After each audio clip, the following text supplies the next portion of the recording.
I wanted to know, given that the year-over-year inflation rate fell down below 3%, according to the data we got, for the first time since the spring of 2021, we're talking about 3 years. With the benefit of hindsight, do you feel like there's anything the administration could have done differently over the course of the last 3 years?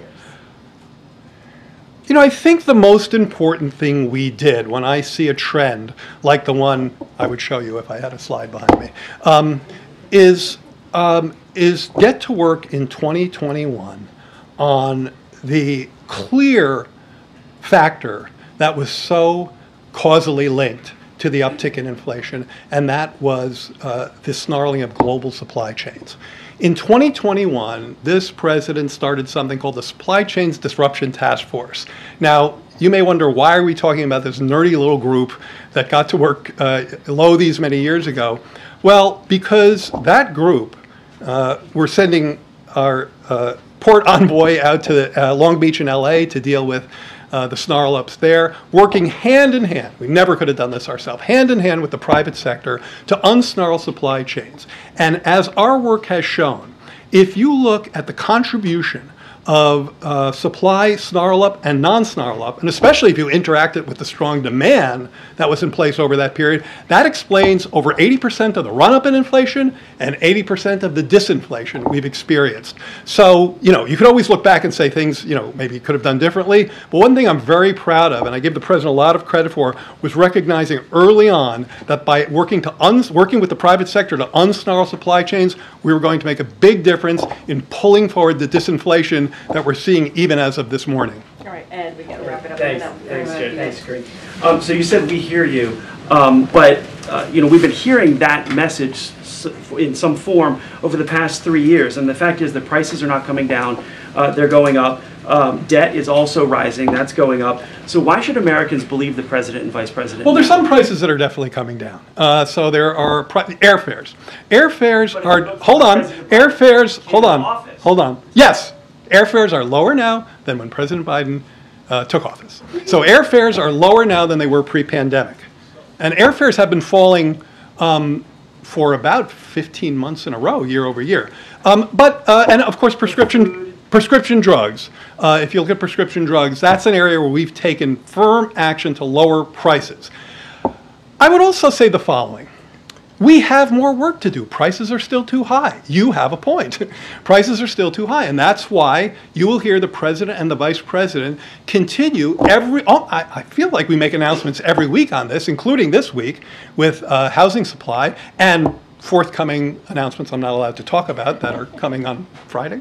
Tomorrow. But I wish I could say something about them that are very much in this spirit. So, you know, I think the question is, to me, the question is, are you, I mean, your question is you're thinking about sort of the way I'm thinking about it, which is, okay, we hear you, are we taking action?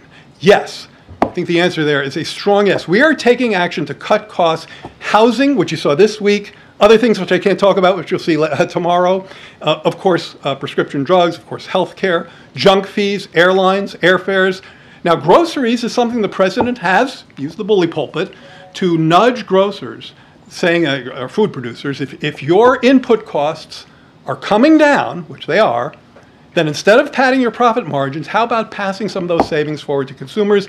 We've seen a lot of grocers who have gone into the newspapers and said, yeah, we're doing that. Now, you can say, you know, that's because the president said so or for other reasons, but that's, you know, a good coincidence. But still energy prices, too. I mean, it went from when the date President Biden came into office to today, the stuff that people need is up. So the price of gas is down over the past year. Is the price of gas, you know, higher than when the president took office? Sure, that's going to be the case over many presidents because, you know, that's a price. It's a global price that tends to go up over time. I think the question you always have to ask yourself in this is twofold. One, are we taking action to help lower costs? I think on energy, the president has a great record.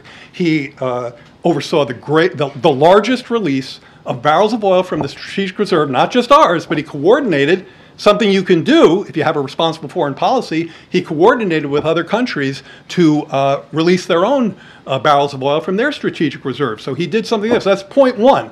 Are you taking action? Unequivocal yes. Part two, don't just look at the price side of the equation. Somebody was asking me about newspaper articles that are negative. So one of the things that I will say gets under my skin is when reporters say this price is up 10%, this price is up 20%, and they end the piece there.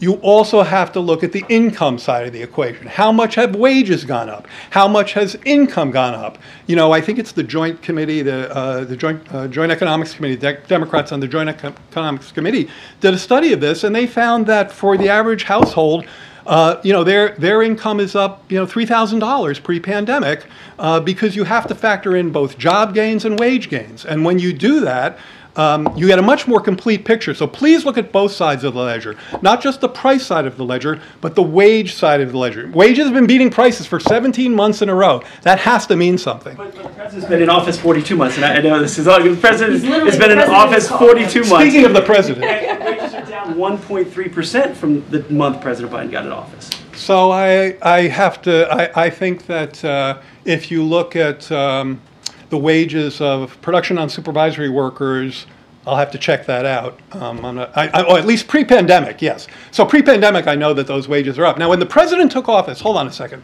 sorry. Not me. When the president took office, there was a real spike in wages. Around the time the president took office, there was a real spike in wages. This had nothing to do with the president, okay? And you never heard him take credit for it. The reason why it happened is because in the pandemic, a large group of low-wage workers dropped out of the labor force, and that mechanically pushes up that number. So what you have to do, and we have tables and graphs, and they're in my speech that I gave at EPI a couple of weeks ago, so I'll make sure you have them. You have to control for that. And when you do that, you see that compensation is up. You see that disposable personal income, real, controlling for inflation, is up. So do me a favor, whenever you're writing about prices, look at the other side of the ledger and write about wages and incomes as well, and the pace at which, in many cases, this does depend on your starting point, in many cases they're going to be beating prices, and that's a good development.